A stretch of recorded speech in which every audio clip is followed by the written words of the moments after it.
رمضان کا مطالبہ صرف روزہ نہیں ہے، صرف تلاوت نہیں ہے، صرف تراویح نہیں ہے۔ رمضان ہم سے کچھ اور تقاضا کرتا ہے۔ یہ بات فکر کی ہے، یہ بات فکر کی ہے، اور اس کی طرف ہمیں توجہ کرنے کی ضرورت ہے۔ کہیں ایسا نہ ہو میرے عزیزو، رمضان میری زندگی میں 40 سال 50 سال 60 سال سے آیا اور چلا گیا، اور میں جہاں تھا وہیں کھڑا رہا۔ کہیں ایسا نہ ہو کہ یہ زندگی کا یہ رمضان بھی ایسا ہی گزر جائے۔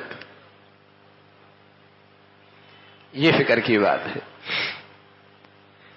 کتنے ہیں جنہیں ہم پچھلے رمضان میں جانتے ہیں، آج ہم میں موجود نہیں ہیں؟ کتنے ہیں ہمارے جاننے والے، ہمارے ساتھ اٹھنے بیٹھنے والے، جو پچھلے سال ہمارے ساتھ تھے، آج دنیا میں نہیں ہے؟ کیا پتا؟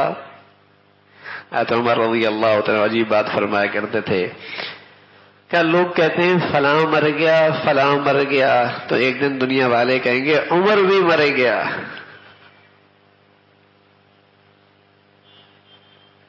عمر بھی مر گیا رضی اللہ تعالی عنہ۔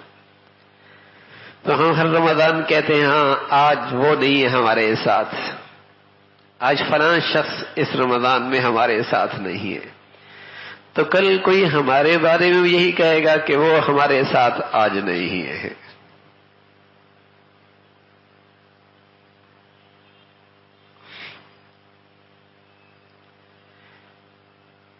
تو رمضان کا ایک مطالبہ اس سے بڑھ کر ہے، اور اس کی فکر کی بہت ضرورت ہے۔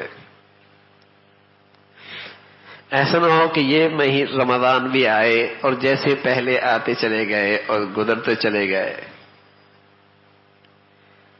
اور میری زندگی کی سطح، دینی سطح نہیں بلند ہوئی۔ یہ رمضان مجھے کیا دے کر گیا ہے؟ 40 سال گزر گئے میاں، 60 سال گزر گئے ہیں، ورنہ ایک ہی رمضان اللہ کا دوست بننے کے لیے کافی ہوا کرتا ہے۔ ایک ہی رمضان اتنی رحمتیں، برکتیں، عطیات، بخششیں دے بیٹھتا ہے کہ یہ کہاں سے کہاں پہنچ سکتا ہے یہ اللہ کا بندہ۔ لیکن میں زندگی میں سمجھتا رہا رمضان روزوں کے لیے آیا، صرف تراویح کے لیے آیا، کچھ تلاوت کے لیے آیا بس، اور وہ ہو گیا، ثواب مل گیا۔ لیکن رمضان صرف اس لیے نہیں آتا۔ وَمَا خَلَقْتُ الْجِنَّ وَالْإِنسَ إِلَّا لِيَعْبُدُونَ، میں نے اس انسان کو اور اس جن کو اپنی عبادت کے لیے پیدا کیا۔ یہ ہے تو میری زندگی کا مقصد ہے، مشن ہے کہ میں اللہ کی عبادت کے لیے پیدا ہوا ہوں۔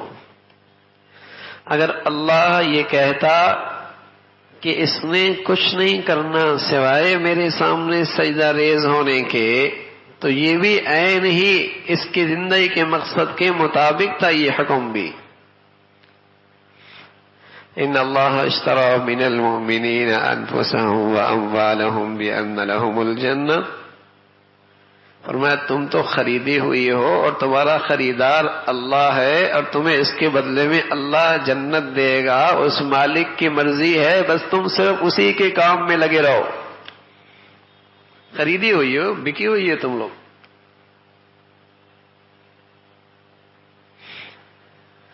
لیکن اللہ رب العزت نے فرمایا زندگی کا مقصد تو عبادت ہے۔ کھاؤ بھی، پیو بھی، پہنو بھی، رہو بھی، بچے بھی، بچیاں بھی، خوشیاں بھی، زراعت بھی، تجارت بھی، صنعت بھی، سب کچھ کرو، بس ان چیزوں سے اپنے آپ کو روکو، ان چیزوں سے پرہیز رکھو، اور یہ میرا حکم پورا کر لو بس۔ یہ اللہ نے اجازت دے دی۔ لیکن وہ اللہ حکیم بھی ہے، رحیم بھی ہے، رحمان بھی ہے۔ واللہ میاں جانتے تھے یہ بندہ ہے، اسے اجازت تو مل گئی لیکن زندگی کے مقصد ہی فراموش کر بیٹھے گا. اسے اجازت تو مل گئی، یہ زندگی کا مقصد ہی بھول بیٹھے گا. رمضان دے دیا کہ اس رمضان میں اس کی ایسی تربیت ہو جائے کہ اپنی زندگی کے اصل مقصد کی طرف لوٹ آئے. یہ تو اس لیے آیا جو غفلت ہو رہی ہے اور زندگی کے اندر نئے نئے منصوبے ہیں، کچھ اور مقاصد بنا رکھے، یہ میرے زندگی کا مقصد ہے، یہ میری زندگی کا مقصد ہے، یہ میری زندگی کا منصوبہ ہے، میں یہاں تک پہنچنا چاہتا ہوں، اور جس کے لیے اللہ نے اسے پیدا کیا وہ بھول بیٹھا ہے، تو اللہ تو مہربان ہے. ہاں اللہ تو مہربان ہے. وہ کہاں اپنے بندوں کو یوں ہی چھوڑتا. رمضان کا مہینہ دے دیا، اس بندے کی ایسی تربیت ہو جائے، پھر اللہ کی رحمتیں بھی، پھر اللہ کی برکتیں بھی، پھر رمضان کی خصوصیت بھی، تاکہ یہ بندے کی تربیت ہو جائے اور اپنی زندگی کے مقصد پہ آ جائے کہ میرا جینا مرنے کا مقصد اپنے اللہ کو راضی کرنا ہے.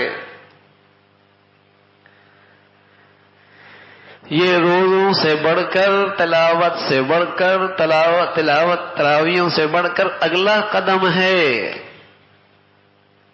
کہ میں نے اپنی زندگی کے مقصد پہ آنا ہے.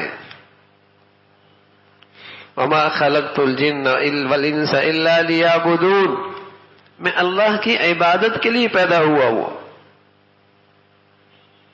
میری زندگی کا مشن یہ ہے.